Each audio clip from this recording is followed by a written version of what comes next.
Agosto de 1945. No interior silencioso de uma casa de campo isolada em Farm Hall. O ar está pesado, quase imóvel.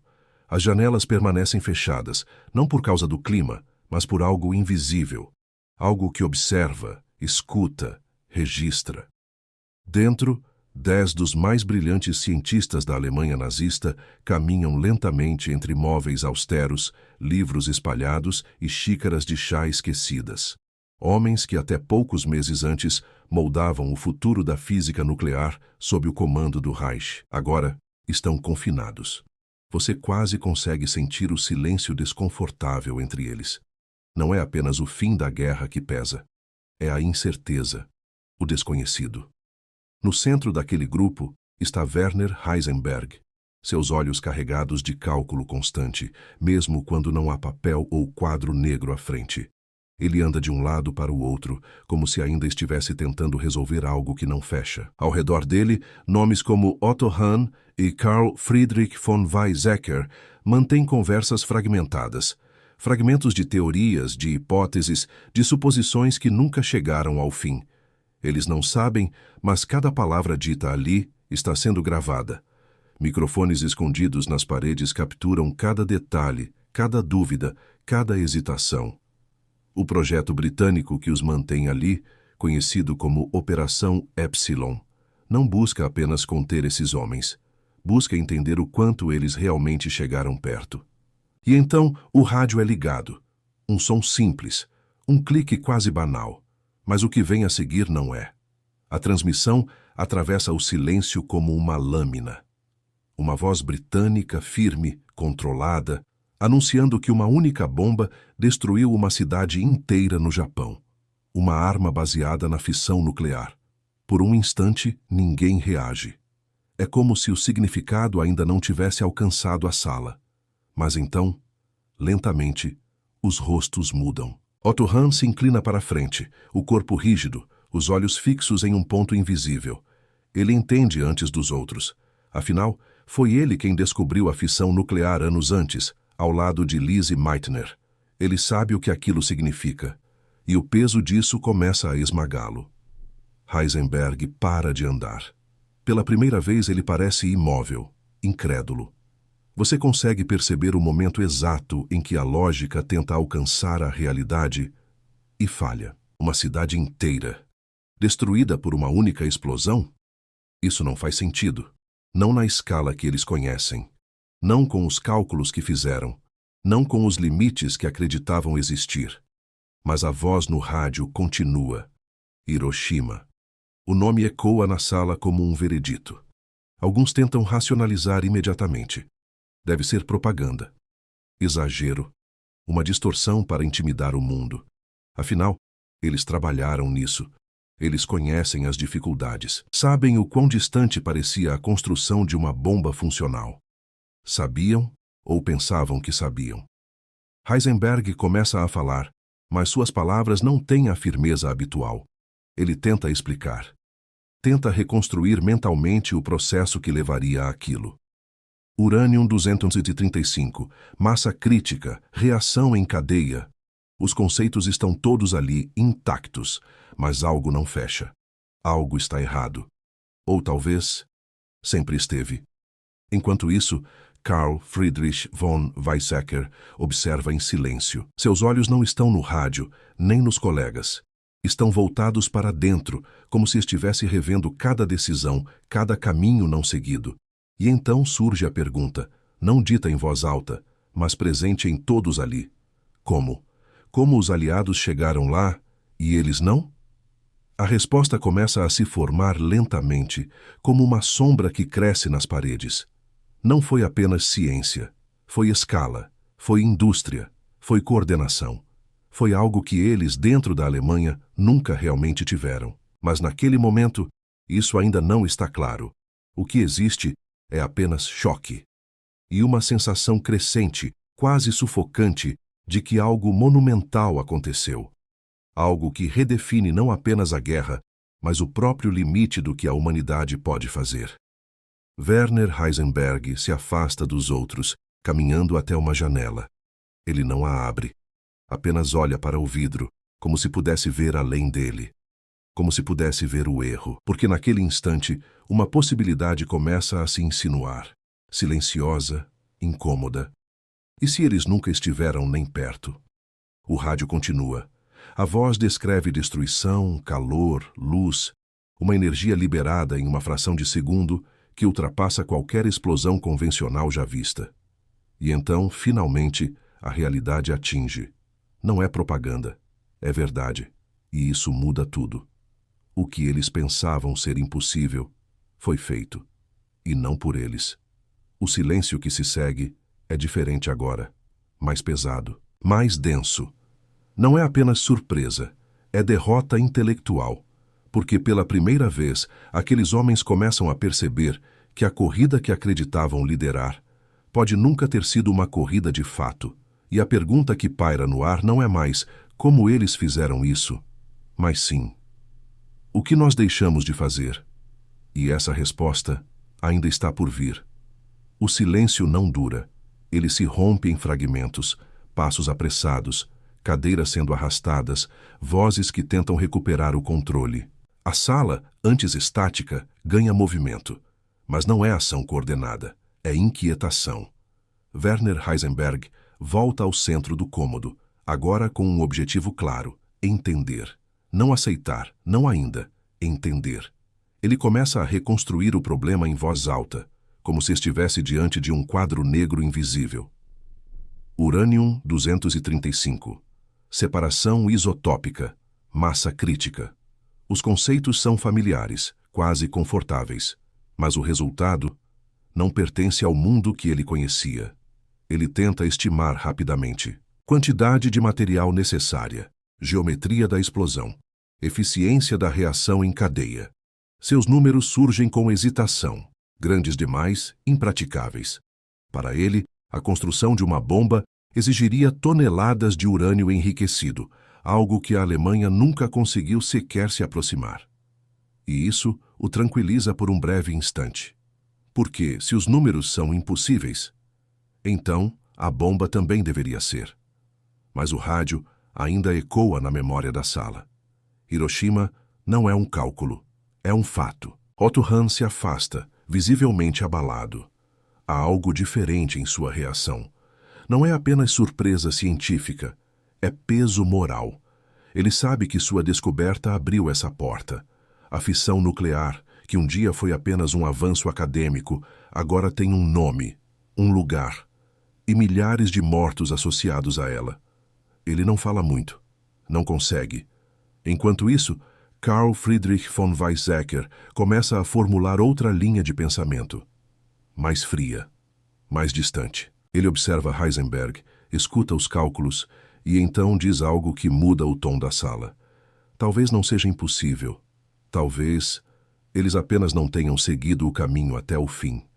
A frase não é dita como acusação, mas ela paira no ar com esse peso, porque implica algo mais profundo do que erro técnico. Implica escolha.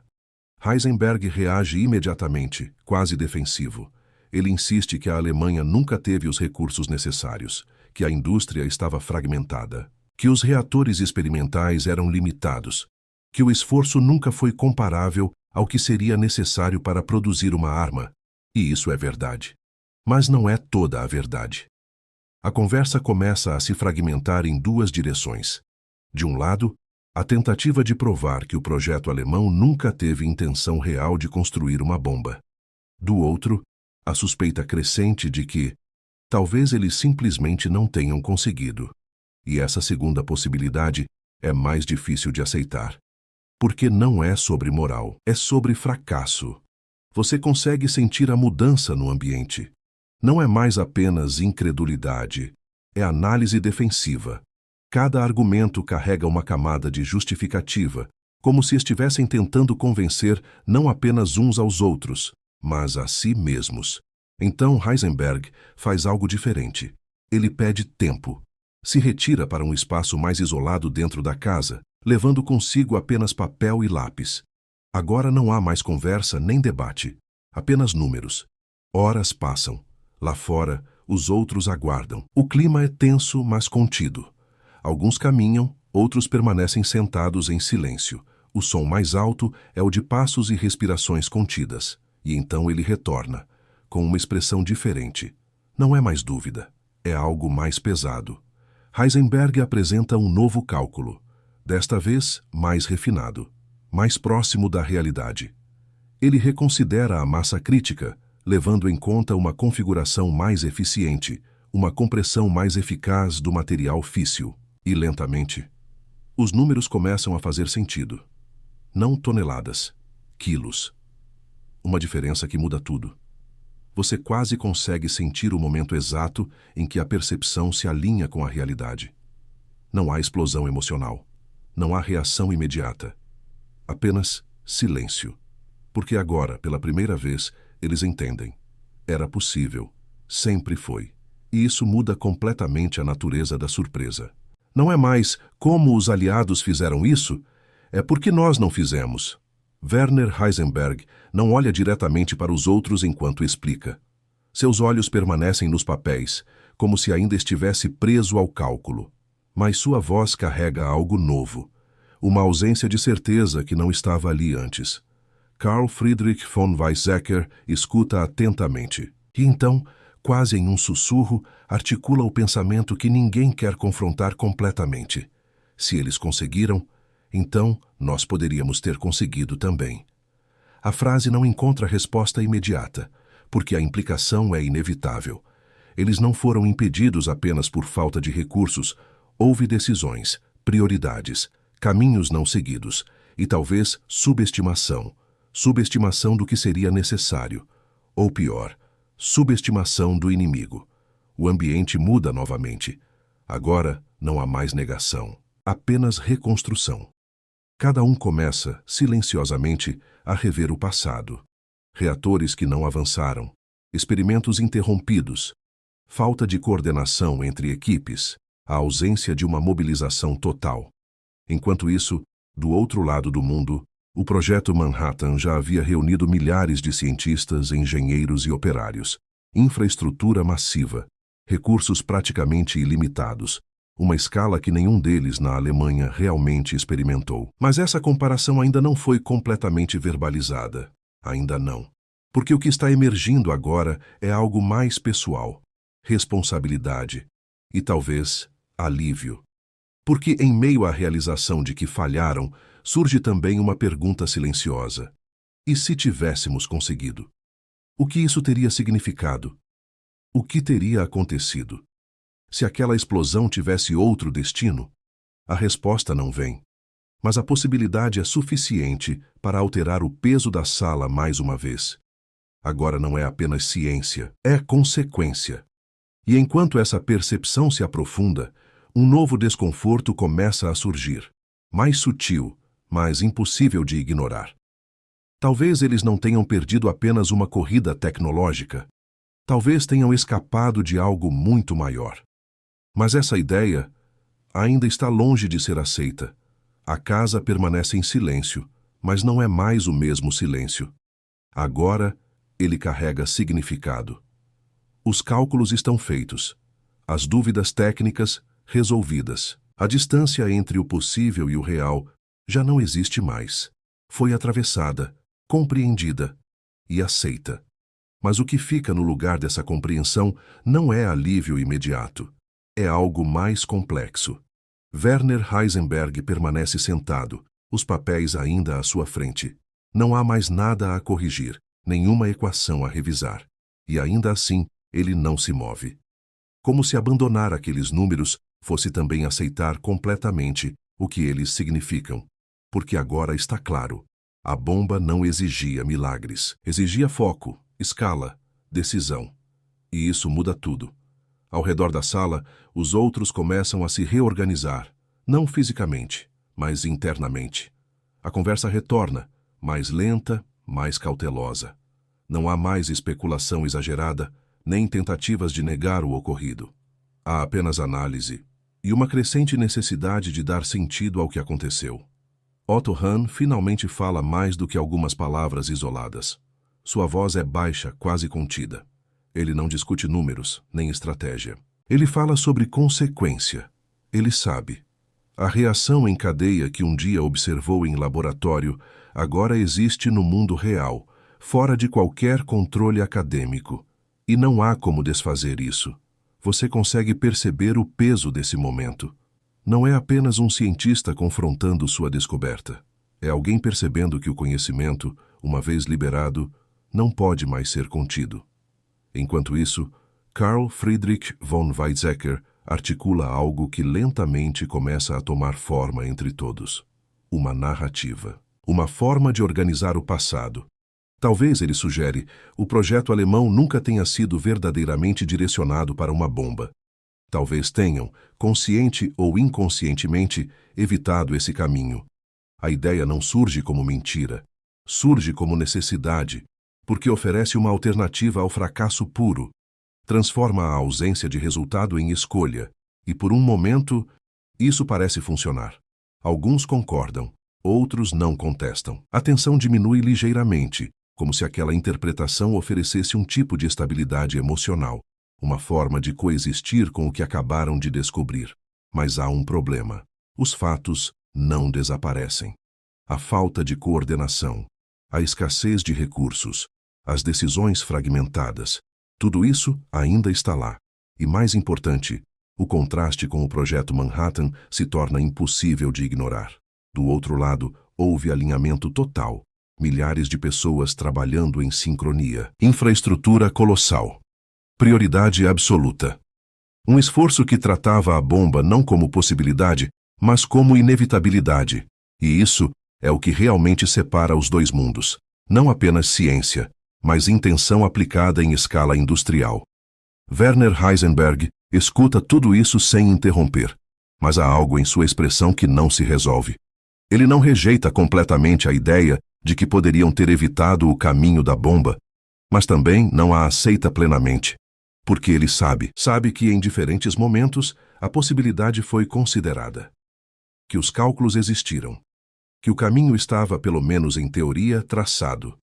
E isso torna impossível separar completamente escolha de limitação. A linha entre as duas coisas é difusa. E talvez sempre tenha sido.